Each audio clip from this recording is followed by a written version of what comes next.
প্রিয় এসএসসি শিক্ষার্থীবৃন্দ, তোমাদের হিসাব বিজ্ঞান বইয়ের দ্বিতীয় অধ্যায় লেনদেনের ধারাবাহিক ক্লাসের আজকে আমাদের আলোচনার বিষয় সৃজনশীল প্রশ্ন 7। তোমাদের বোর্ড বইয়ের সৃজনশীল প্রশ্ন 7 নিয়ে আমরা আজকে আলোচনা করব। শুরুতে আমরা প্রশ্নটা পড়ে নিই। 2017 সালের জানুয়ারি মাসে বড়ুয়া ট্রেডার্সের ব্যবসায় নিম্নোক্ত ঘটনাসমূহ সংঘটিত হয়। ঘটনা, এগুলা সব ঘটনা। কেমন? ঘটনা দ্বারা বুঝি আমরা লেনদেনও হতে পারে, আবার লেনদেন নয় তাও হতে পারে। ঠিক আছে, ওকে। জানুয়ারির 1 তারিখে বিক্রয়ের জন্য পণ্যদ্রব্য ক্রয় করছে 60,000 টাকা, অর্থাৎ ব্যবসায়িক উদ্দেশ্যে পণ্য ক্রয় করছে। কেমন? জানুয়ারি 12 তারিখ অফিসের জন্য আসবাবপত্র ক্রয় করছে 26,500 টাকা, এটা একটা সম্পদ। জানুয়ারি 23 তারিখ অনেক ট্রেডার্সের নিকট পণ্য বিক্রয় এত টাকা, এটা একটা আয়। কেমন? জানুয়ারি 25 তারিখ অফিস ভাড়া প্রদান করছে 15,000 টাকা, এটা একটা খরচ। কেমন? জানুয়ারি 28 তারিখ ব্যাংকে জমা দেওয়া হলো 32,000 টাকা। ব্যাংকে জমা দিলে আমাদের একটা সম্পদ কমে আর একটা সম্পদ বাড়ে। কেমন? ওকে। জানুয়ারি 30 তারিখ মনির ব্রাদার্সের নিকট থেকে পণ্য ক্রয় 28,000 টাকা। এখন এখানে তোমাকে বুঝতে হবে যে মনির ব্রাদার্স যদি নগদ উল্লেখ না থাকে, সেক্ষেত্রে যদি কোনো ব্যক্তির নাম উল্লেখ থাকে সেক্ষেত্রে ক্রয় বিক্রয়ের ক্ষেত্রে আমরা ধরে নিব সেটা বাকিতে হয়েছে। কেমন?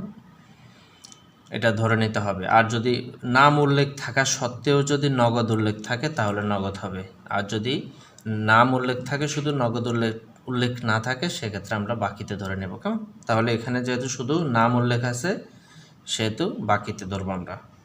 এখন দেখি আমাদের কোশ্চেন কী করছে। দেখো, জানুয়ারি মাসের ক্রয়ের পরিমাণ নির্ণয় করো। এটা তো পারবা তোমরা, ক্রয় করছে কত টাকা এটা নির্ণয় করব। উক্ত মাসে বড়ুয়া ট্রেডার্সের নগদ লেনদেনের পরিমাণ নির্ণয় করো, অর্থাৎ এই লেনদেনগুলোর মধ্যে কোনটা নগদে হয়েছে সেগুলা নির্ণয় করতে বলছে। গ বলছে, দেখো, বড়ুয়া ট্রেডার্সের জানুয়ারি 12, 23, 25, 30 তারিখের লেনদেন দ্বারা দেখাও যে ইকুয়াল এল প্লাস ওই, অর্থাৎ যে টেবুলার পদ্ধতিতে আমরা চকের মাধ্যমে সমীকরণের উপর প্রভাব দেখাতে হবে। এই তো ইজি একটা কোশ্চেন। চলো আমরা শুরু করি। প্রথমে আমাদেরকে বলছে ক, ক্রয়ের পরিমাণ নির্ণয়। কেমন? মোট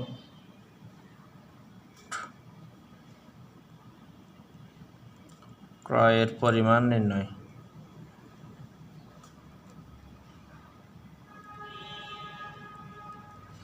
তাহলে আমরা পূর্বের ন্যায় এগুলাতে আমরা করে আসছি, আমাদের জন্য ইজি না? বিবরণ টাকা না, এটা দিয়ে আমরা করে ফেলবো। তারিখ বিবরণ টাকা।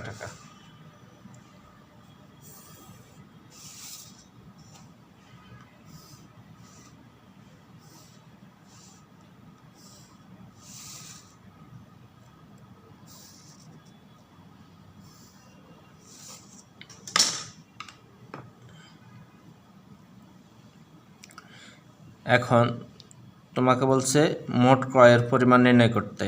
এখন তুমি ক্রয় দ্বারা কি বুঝছো? ক্রয় মানে হচ্ছে তোমার যত ধরনের ক্রয় হচ্ছে। কেমন? হতে পারে নগদে, হতে পারে বাকিতে, হতে পারে ব্যাংকে, যে কোনোভাবে হতে পারে, যত ধরনের, অর্থাৎ তোমার ক্রয় বলছে তত ধরনের ক্রয়, মানে সব ধরনেরগুলো আনতে হবে। তাহলে দেখি আমরা 2017 জানো, দেখো, বিক্রয়ের জন্য পণ্যদ্রব্য ক্রয় 1 তারিখে কিন্তু ক্রয় করছে। তাহলে এটা হচ্ছে বিক্রয়ের জন্য পণ্যদ্রব্য ক্রয়, এখানে কিছুই বলে নাই। আমরা প্রশ্নের মধ্যে কি বলছিলাম? আমরা প্রশ্নের মধ্যে বলছিলাম যদি ক্রয় বিক্রয়ের ক্ষেত্রে কোনো ব্যক্তির নাম উল্লেখ থাকে সেক্ষেত্রে হচ্ছে আমরা ধরে নেব বাকিতে হয়েছে, আর যদি ব্যক্তির নাম উল্লেখ না থাকে সেক্ষেত্রে আমরা ধরে নেব নগদে হয়েছে। আর নগদ যদি উল্লেখ থাকে তাহলে নগদে, আবার ব্যক্তির নাম থাকা সত্ত্বেও যদি নগদ উল্লেখ থাকে সেক্ষেত্রে নগদে, আবার ব্যক্তির নাম উল্লেখ থেকেও যদি বলে দেয় যে ধারে, সেক্ষেত্রে তো আমরা ধরে নেব ধারে বা বাকিতে। ক্লিয়ার? ওগুলো বুঝতে হবে। তাহলে এখন আমরা ধরে নেব কি নগদে, যেহেতু কিছুই উল্লেখ নাই সেহেতু আমরা সাধারণত নগদে পণ্য ক্রয় 60,000 টাকা। তারপরে হচ্ছে জানুয়ারি আসবাবপত্র, অফিসের জন্য আসবাবপত্র ক্রয়, এটাকে তোমরা আবার ক্রয় হিসাবে ধরো না, এটা কিন্তু সম্পদ, আসবাবপত্র কিন্তু সম্পদ। ক্লিয়ার? বিক্রয় তো ক্রয় আসবে না, অফিস ভাড়া প্রদান এটা তো খরচ, ব্যাংক জমা এটা সম্পদ। তারপরে মনির ব্রাদার্সের নিকট থেকে পণ্য ক্রয়, এই যে মনির ব্রাদার্সের নিকট থেকে পণ্য ক্রয় করছে, তার মানে কি ধারে, কেমন, বা বাকিতে, যেটাই লেখো আমরা লিখি বাকিতে পণ্য ক্রয় 28,000। এই তো শেষ, আর কিছু নাই। তা আমরা এই দুটাকে যোগ করে দেব, 60,000 প্লাস 28,000 কত হবে? 88,000 না? মোট ক্রয়ের পরিমাণ 88,000 টাকা। এখন দেখি আমরা খ কি বলছে। খ বলছে উক্ত মাসে বড়ুয়া ট্রেডার্সের নগদ লেনদেনের পরিমাণ নির্ণয় করো। অর্থাৎ তোমার এই মাসে নগদ কত টাকার লেনদেন হয়েছে তাদের, সেটার আমরা পরিমাণ নির্ণয় করতে বলছে। নগদ লেনদেনের পরিমাণ নির্ণয়।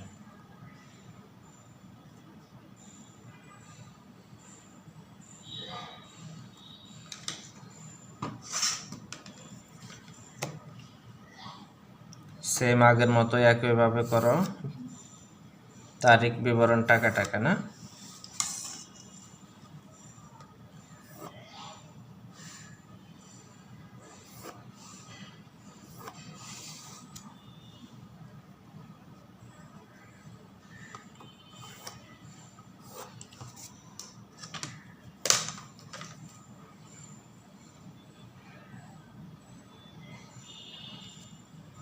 তারিখ বিবরণ টাকা টাকা।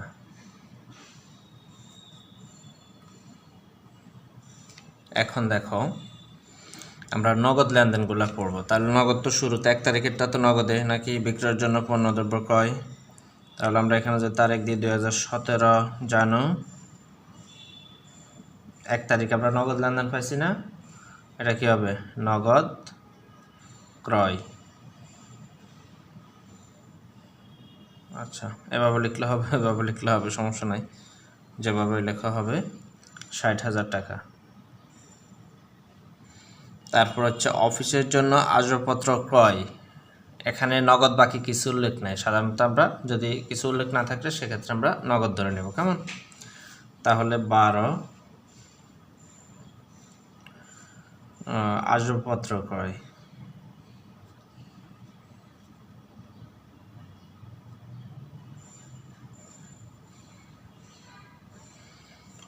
$26,500। দেন হচ্ছে অনেক ট্রেডার্সের নিকট পণ্য বিক্রয়, এখানে দেখো নাম উল্লেখ আছে, যেহেতু নাম উল্লেখ আছে আমরা বলছি ক্রয় বিক্রয়ের ক্ষেত্রে যদি নাম উল্লেখ থাকে সেক্ষেত্রে আমরা ধরে নেব সেটা বাকিতে। তাহলে অনেক ট্রেডার্সের সাথে যে বিক্রয় করছে এটা কিসে হচ্ছে? বাকিতে। অফিস ভাড়া প্রদান, এখন আমরা দেখি 25 তারিখে হচ্ছে অফিস ভাড়া প্রদান করছে, তাহলে সেটা নগদে, কেমন? অফিস ভাড়া প্রদান 15,000 টাকা। তারপর হচ্ছে ব্যাংক জমা দেওয়া হলো, ব্যাংকে জমা দিচ্ছে, তো ব্যাংকে তো আর বাকিতে জমা দিতে পারে না, ব্যাংকে কিভাবে দেয়? ব্যাংকে জমা দিতে হলে অবশ্যই নগদ টাকা দিতে হয়, তার মানে নগদ ব্যাংক জমা, ব্যাংকে জমা দেওয়া হলো।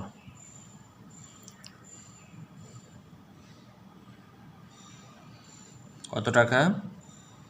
32,000। ক্লিয়ার?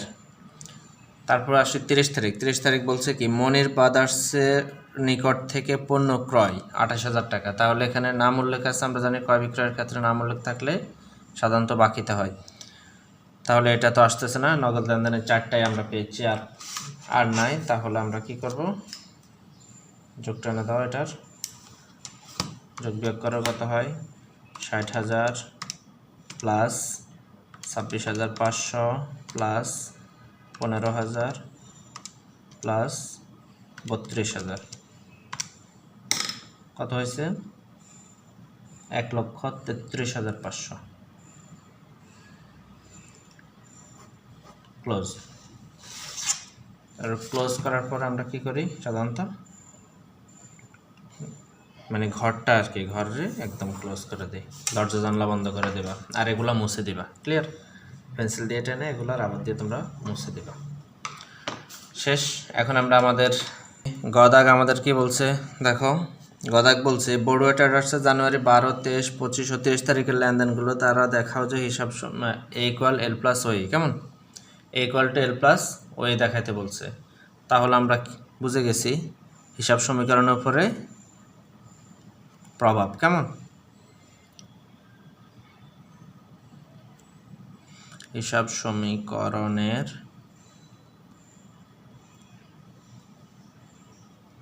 উপর লেনদেনের প্রভাব। যদি তোমাকে কারণ সহ ব্যাখ্যা করতে বলতো তাহলে তুমি কারণও ব্যাখ্যা দিতা। কেমন? এই দুইটাই বলে, হয় কারণ সহ ব্যাখ্যা, না হয় কি বলে হিসাব সমীকরণের উপরে প্রভাব। যখন A=L+OE এর উপরে প্রভাব দেখাতে বলবো তখন তুমি হচ্ছে টেবিলের ছক, মানে অর্থাৎ এটা করবা। তো আমরা সাধারণত টেবিলের ছক করার জন্য, মানে চকে আমরা প্রভাব দেখানোর জন্য কি করি, একটা ছক আঁকে নিই। আমরা তারিখের কলামটা আগে নিয়ে নিব, আর বাকি যে কলামগুলো হবে সেগুলো আমরা প্রশ্ন পড়ে পড়ে বের করব কয়টা কলাম হবে। ক্লিয়ার? এটা আমি তো এখানে কলম দিয়ে লিখছি, তোমরা হচ্ছে পেন্সিল দিয়ে লিখে তারপরে মুছে দিবে আর কি। আচ্ছা, বিক্রয়ের জন্য পণ্যদ্রব্য ক্রয় কি হয়েছে? ক্রয় একটা কি খরচ, তার মানে মালিকানা সত্ত্বের উপরে প্রভাব পড়ছে, মালিকানা সত্ত্বটাকে চলে গেছে। কেমন? মালিকানা সত্ত্ব। আর বিপরীতে হচ্ছে যেহেতু নগদে ক্রয় করছে, নগদ টাকা চলে গেছে। এই তো দুইটা পেয়ে গেছি আমরা। অফিসের জন্য আসবাবপত্র ক্রয় করছে, অফিসের জন্য আসবাবপত্র ক্রয় করছে হচ্ছে নগদ টাকা দিয়ে তো ক্রয় করছে, বিনিময়ে আমার একটা সম্পদ আসছে, তার মানে আসবাবপত্র। আচ্ছা, এখানে একটা জিনিস মনে রাখবা হচ্ছে যে সম্পদের, প্রত্যেকটা সম্পদের জন্য আলাদা আলাদা কলাম করতে হবে এবং প্রত্যেকটা দায়ের জন্য আলাদা আলাদা কলাম করতে হবে। আর মূলধন, উত্তোলন, আয়, ব্যয় এগুলোর জন্য হচ্ছে মালিকানা সত্ত্ব। ক্লিয়ার? এই আসবাবপত্র পেয়েছি আমরা, নগদ পাইছি। থার্ড দেখো 23 তারিখে বলছে অনেক ট্রেডার্সের নিকট পণ্য বিক্রয় করছে।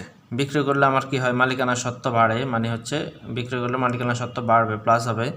বিনিময়ে হচ্ছে এই যে টাকাটা যে বাকিতে, মানে বিক্রয়টা যে বাকিতে করছে, সেক্ষেত্রে আমার জন্য কি ক্রিয়েট হয়েছে? দেনাদার, মানে আমি ভবিষ্যতে টাকা পাবো, তাহলে আমি দেনাদার। কেমন? দেনাদার। আচ্ছা, দেনাদার নামে একটা সম্পদ পাইছি, মানে আমাকে ভবিষ্যতে সে টাকাটা দিবে। অফিস ভাড়া প্রদান করছে। অফিস ভাড়া প্রদান করলে কি হয়? খরচ। তো খরচ কিসের উপর প্রভাব পেলে? আমার মালিকানা সত্ত্ব থেকে চলে যাবে, আবার নগদ টাকা থেকেও চলে যাবে।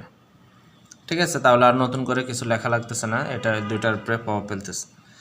ব্যাংকে জমা দেওয়া হলো 32,000 টাকা। আচ্ছা, ব্যাংকে যদি জমা দেয়, কি দেয়? নগদ টাকায় তো জমা দেয়, তাহলে নগদ টাকা জমা দিচ্ছে, নগদ থেকে চলে গেছে, একটা পেয়ে গেছি। বিপরীতে আমার ব্যাংক হিসাবে, মানে ব্যাংক তো আমার জন্য সম্পদ, ব্যাংকে যদি টাকা জমা রাখি সেটা আমার ভবিষ্যতে সুবিধা দিবে, এই জন্য ব্যাংক কি সম্পদ, তাহলে ব্যাংক নামে আমি একটা হিসাব পাচ্ছি। মনির ব্রাদার্সের নিকট থেকে পণ্য ক্রয় 28,000 টাকা। মনির ব্রাদার্স থেকে দেখো, যেহেতু বাকির কথাই বলে দিচ্ছে, মানে হচ্ছে মনির ট্রেডার্স বলে দিচ্ছে, তার মানে বুঝে নিতে হবে আমাদের কীভাবে হয়েছে, বাকিতে হয়েছে। তা বাকিতে যদি আমরা ক্রয় করি সেক্ষেত্রে কী হয়? আমাদের পাওনাদার। কেমন? পাওনাদার। আর ক্রয় একটা কি খরচ, ক্রয় একটা খরচ যেটা মালিকানা সত্ত্বকে প্রভাবিত করবে, এখান থেকে চলে যাবে। এই তো আমাদের ওভারঅল আমরা কলামগুলো পেয়ে গেছি। আমাদের কয়টা কলাম হয়েছে দেখো, এর পাশে দায়ের পাশে পাইছি কি মালিকানা সত্ত্ব, আর হচ্ছে পাওনাদার পাইছি, আর এদিকে পাইছি দেখো নগদ, আসবাবপত্র, দেনাদার, ব্যাংক, চারটা। এই পাশে চারটা, এই পাশে মাত্র দুইটা। তাহলে আমরা দেখি, চকটা টেনে নেই। দেখো,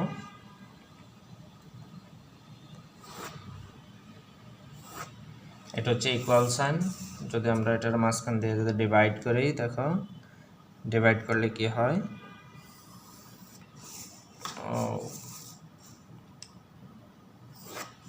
মালিকানা সত্ত্ব দায় মানে পাওনাদার, এটা দুটো হয়ে গেছে।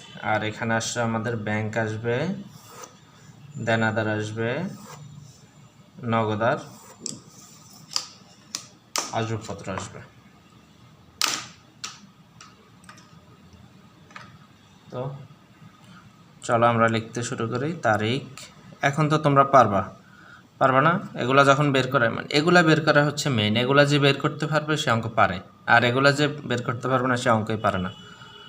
এ আর এটা হচ্ছে কি ওই সরি এল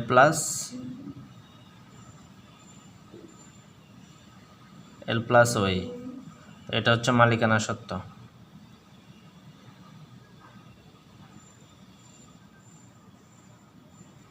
এটা হচ্ছে পাওনাদার, কেমন,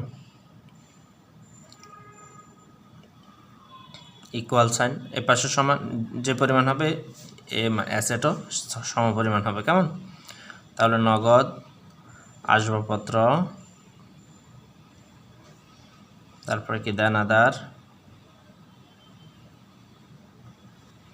ব্যাংক, এই তো। এখন শুধু ডেট লিখবা আর হচ্ছে অ্যামাউন্ট বসাইবা, হিসাব করবা। জানুয়ারি 1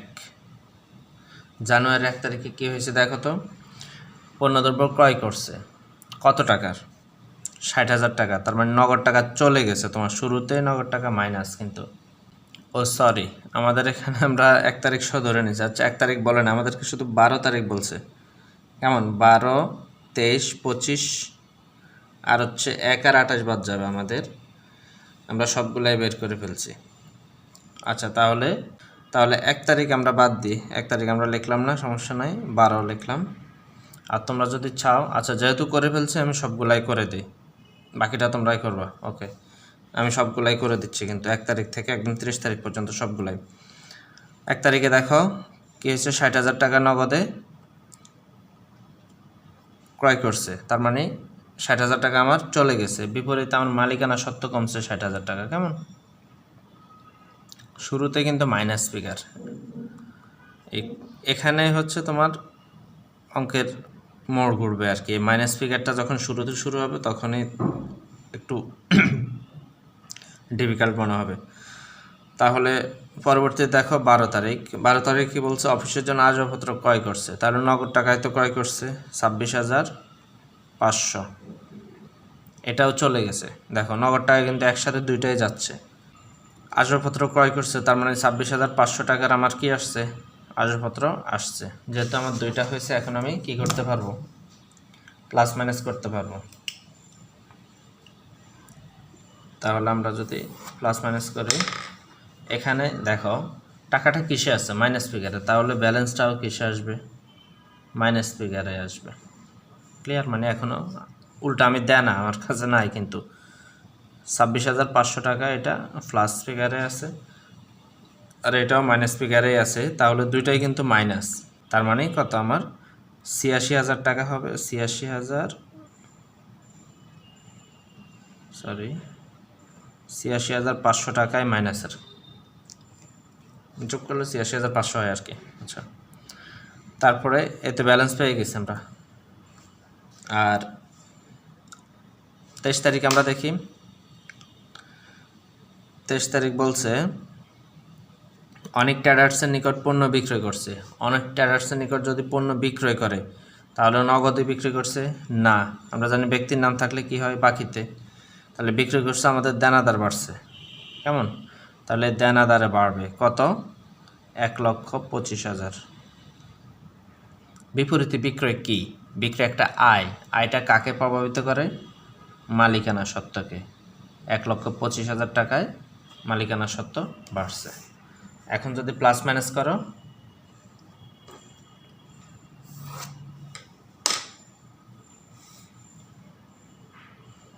তাহলে দেখো এখানে তোমার মাইনাস ছিল কত,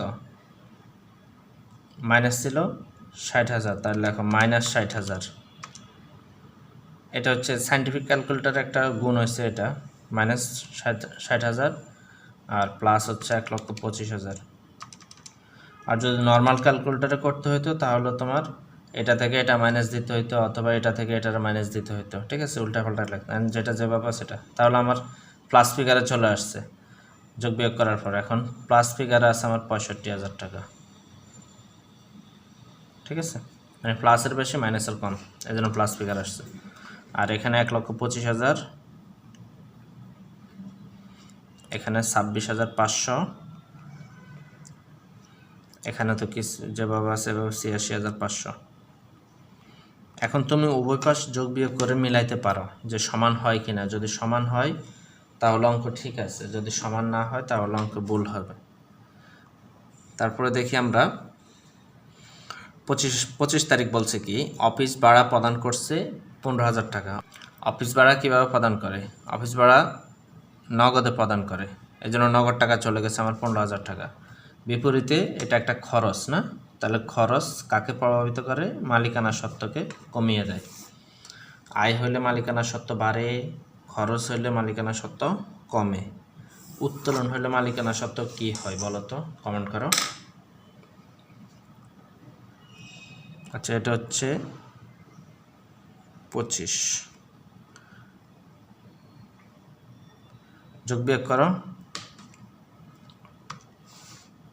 65 মাইনাস 15 50,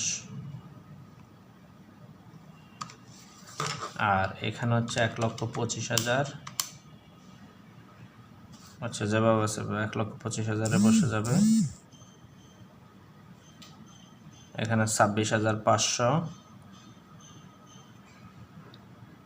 আর এখানে হচ্ছে দুটাই কিন্তু মাইনাস ফিগার, কেমন? 85,000, আচ্ছা মাইনাস 85,000, সরি মাইনাস 86,500, 86,500 মাইনাস 15,000, তাহলে মাইনাস কত হয়েছে? 1,01,500, 1,01,500, এতো। তারপর 28 তারিখ, 28 তারিখে কী বলছে? ব্যাংকে জমা দেওয়া হলো। ব্যাংকে জমা দিলে কি হয়? নগদ টাকা চলে যায়, বিপরীতে আমাদের ব্যাংক টাকা বাড়ে, এই তো। তাহলে নগদ টাকা চলে গেছে কত? 32,000 টাকা যখন জমা দিচ্ছি আমি, 32,000 টাকা আমার নগদ টাকা চলে গেছে। বিপরীতে আমার ব্যাংক টাকা বাড়ছে নাকি? সেম সমপরিমাণ 32,000 টাকা আমার ব্যাংকে জমা হয়েছে। ঠিক আছে, দুইটা হয়ে গেছে, আমরা প্লাস মাইনাস করতে পারি।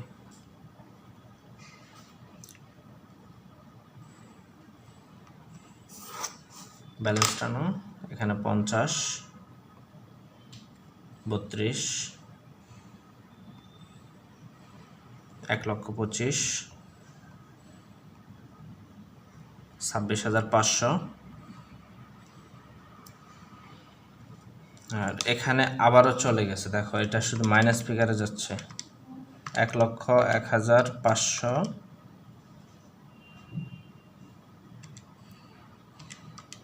প্লাস 32,000, তার মানে মাইনাসের টোটাল হচ্ছে 1,31,000, সরি 1,33,500, পুরাটাই মাইনাসের কিন্তু। তারপরে দেখো 30 তারিখ, মনির ব্রাদার্সের নিকট থেকে পণ্য ক্রয় করছে। পণ্য ক্রয় করলে কি হয়? পাওনাদার হয়। তাহলে সেটা কি নগদ আসবে? আসবে না। আসবাবপত্র আসবে না। দেনাদারে আসবে না। ব্যাংকে তাও আসবে না। পাওনাদার হবে। বাকিতে ক্রয় করছে জন্য পাওনাদার হবে। পাওনাদার বাড়বে আমার 28,000 টাকা।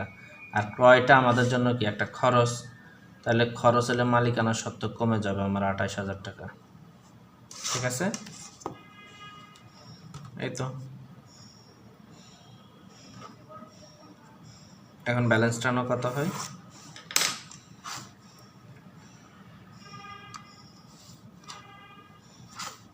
50,000 মাইনাস 28,000, 22,000, এখানে 18,000, এখানে হচ্ছে 32,000, এখানে 1,25,000, এখানে হচ্ছে 26,500, আর এখানে মাইনাস 1,33,500। এই তো তোমার তো আর নাই, এখন কি করবা?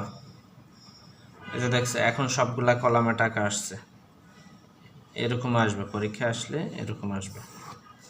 ঠিক আছে, এখন আমাদের কাজ কি, ইকুয়াল সাইনের এই পাশে যে পরিমাণ হবে এই পাশেও সমপরিমাণ হতে হবে, তাহলে আমাদের অঙ্ক কারেক্ট। তাহলে আমরা এই দুইটার যোগ করে এখানে বসাবো, আর এখানে 4টা আছে 4টার যোগ করে এখানে বসাবো। ঠিক আছে, তাহলে এখানে দেখি 18 আর 22 কত হয়, 40,000। ঠিক আছে, এখন এই পাশ তোমার মিলে কিনা দেখো, এখানে এটা হচ্ছে প্লাসের 32,000 প্লাস 1,25,000 প্লাস 26,500। ঠিক আছে, আর এটা হচ্ছে মাইনাস 1,33,500 50,000 হয়। তাহলে কি আমরা ভুল করছি? এই যে এখানে ভুল করছি আমরা, দেখো এখানে 28-এর জায়গায় আমরা 18 নামায় ফেলছি, তাহলে এটা 28 হবে, এটা 22 হবে, এখানে 50 হবে। ঠিক আছে, ঠিক আছে, এই যে দেখছো কোথায় ভুল হয়েছে সেটা তুমি খুঁজেই পেয়ে গেছো। এখন এখানে যদি তুমি সাথে সাথে মিলাইতা তাহলে খুঁজে পাইতে যে কোথায় ভুল হয়েছে। ঠিক আছে, তাহলে আমাদের উভয় পাশ 50-50 মিলছে, তার মানে আমাদের আনসার কারেক্ট।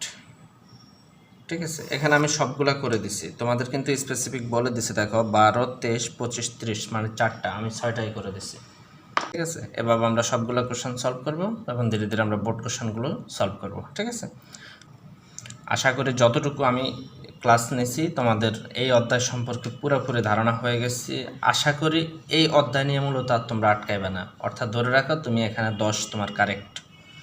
এই গুল্লি মিস হবে, গুল্লির বুলেট মিস হয়ে যাবে। ঠিক আছে, নিশানা মিস হয়ে যাবে, তোমার 10 যেন এখান থেকে মিস না হয়। ঠিক আছে, আর তুমি আমার ক্লাসটা কোন জেলার কোন স্কুল থেকে দেখতেছো, ঠিক আছে, তোমার স্কুলের নাম এবং জেলার নাম কমেন্টে লিখে দিবা, আর ক্লাসটা তোমার বন্ধুদের সাথে অবশ্যই শেয়ার করে দিবে।